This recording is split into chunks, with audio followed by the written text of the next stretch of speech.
Marcus. Sterling's hands trembled as he reached for his water glass, the ice clinking against the crystal like the sound of his shattered composure. Across from him sat Victoria, his picture-perfect fiancée copyrightee, her diamond engagement ring catching the dim restaurant lighting as she gestured animatedly about their upcoming wedding. But Marcus wasn't listening. His entire world had narrowed to the woman approaching their table, his swollen belly pushing against her black server's apron, tired eyes that once sparkled with love for him, and a name tag that read Sarah. The woman carrying his child. The woman he'd abandoned 6 months ago when their marriage crumbled under the weight of his ambition and her dreams of starting a family. "Good evening, I'll be your server tonight." Sarah's voice was steady, professional, betraying nothing of the earthquake happening inside her chest. Her hand instinctively moved to her rounded stomach, a protective gesture Marcus remembered from their happier days when they dreamed of this moment together. Victoria looked up with the casual dismissiveness of someone who'd never worried about paying rent. "We'll start with the lobster appetizer and a bottle of your best champagne. We're celebrating." She beamed, extending her manicured hand to show off the engagement ring that cost more than most people made in a year. Sarah's eyes flickered to the ring, then to Marcus's face. For a split second, her composure cracked, revealing the exhaustion beneath the dark circles under her eyes, the slight tremor in her writing hand as she jotted down their order. Marcus noticed everything: how her wedding ring was gone, how her once lustrous hair was pulled back in a simple ponytail, how she'd lost weight everywhere except her belly where their child grew. "Congratulations," Sarah managed, her voice barely above a whisper. "When's the happy day?" "June 15th, Victoria chirped, oblivious to the tension crackling between her fiancé copyright and their server. "It's going to be absolutely magical. 300 guests at the Ritz-Carlton. Designer everything." Marcus spares no expense when it comes to love, do you, darling? The irony hit like a physical blow. Marcus had spared every expense when it came to Sarah, working 18-hour days, missing anniversary dinners, postponing their plans for children because there was always another deal to close, another million to make. He'd chosen his empire over his marriage, success over the woman who'd supported him when he had nothing. "I'll get that champagne right away," Sarah said, turning quickly, but not quickly enough to hide the tears threatening to spill over. As she walked away, Marcus watched her navigate between tables with the careful movements of someone whose body was changing, whose life had been turned upside down. The realization hit him like a sledgehammer: she was working on her feet, serving people who probably tipped less than he spent on lunch, all while carrying his child or their child alone. "She seems sweet," Victoria commented absently, scrolling through her phone. "A bit clumsy though. Did you see how she was shaking? Probably nervous about serving someone as successful as you." "People always get intimidated by your presence, Marcus." If only she knew. Sarah had never been intimidated by his successor. She'd been proud of it, had believed in him when he was just a hungry kid from the wrong side of town with big dreams. She'd worked 2 jobs to put him through business school, had celebrated every promotion as if it were her own victory. And when he'd finally made it, when Sterling Industries became a household name, he'd forgotten who had stood by him in the darkness.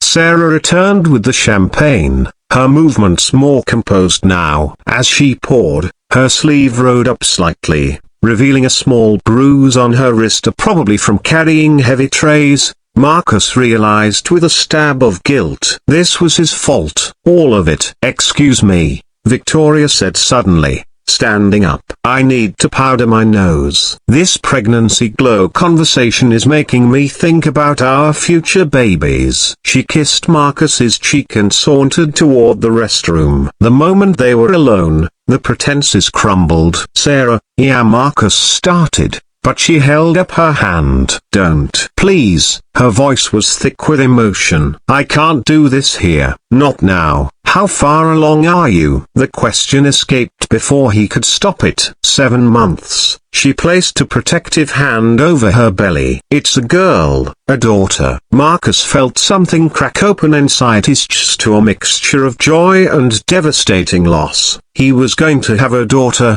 and she would grow up without knowing him, just like he'd grown up without his own father. "Sarah, I need to." "You need to nothing," she interrupted, her voice stronger now. "You made your choice 6 months ago when you said starting a family would complicate things for your IPO. Well, congratulations. Your company went public. You got your fiancé tilde copyrightee with the right pedigree, and I got this." She gestured to her uniform, her swollen feet, her exhausted face. The words hit harder than any business rival's attack ever had, because they were true. He had said those exact words. He'd prioritized his public offering over his private life, chosen stock prices over the woman who'd sacrificed everything for his dreams.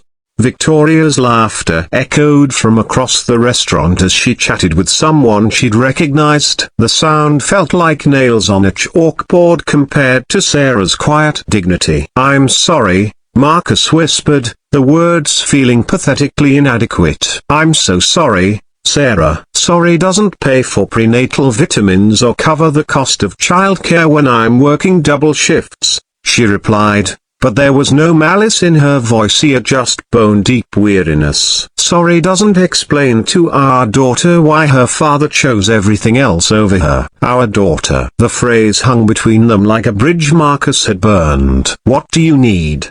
he asked desperately. "Money, a better job." "I can't." "What I needed was my husband," Sarah said simply. "What I needed was the man who promised to love me in sickness and health, for richer and poorer. What I needed was someone who wouldn't abandon his family the moment success came calling." She paused, her hand moving in slow circles over her belly. "But that man seems to have gotten lost somewhere between the boardroom and the altar where he's planning to marry someone else." Victoria's heels clicked against the marble floor as she returned, her smile bright and oblivious. "Sorry about that, darling. I ran into the Hendersons. You remember them from the yacht club? They're so excited about the wedding." Sarah straightened her shoulders, transforming back into the professional server. "Will there be anything else this evening?" Marcus looked at his ex-wife. He really looked at her and saw not just what she'd become,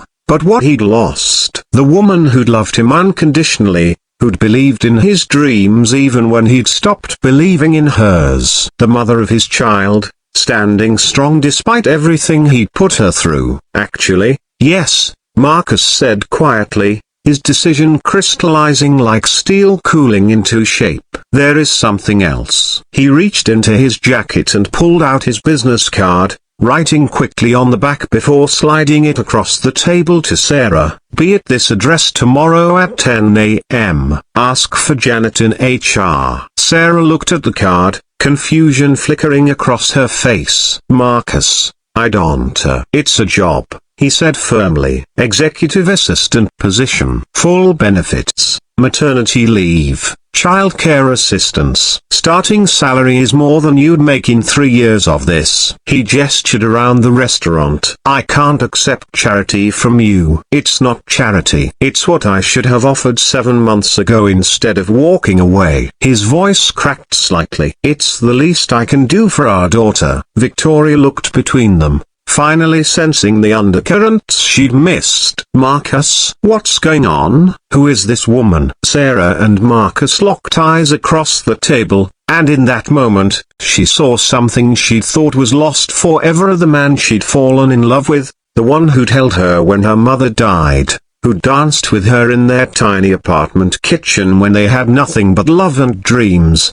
"She's someone who deserves better than she got," Marcus said, never breaking eye contact with Sarah. "Someone who should have been treated with the respect and love she earned, not abandoned when things got complicated." Sarah picked up the business card, her fingers brushing his for just an instant. "I'll think about it," she said softly. As she walked away, Marcus watched her go with the knowledge that he'd lost the most important thing in his life, chasing things that suddenly felt meaningless. But maybe, just maybe, he could still be the father his daughter deserved, even if he'd failed as a husband. The champagne tasted like ashes in his mouth, and Victoria's excited chatter about wedding plans felt like noise from another world. Because across the restaurant, carrying his child and his regrets, was the woman who'd shown him what real strength looked like. Tomorrow, he'd try to make amends. Tonight,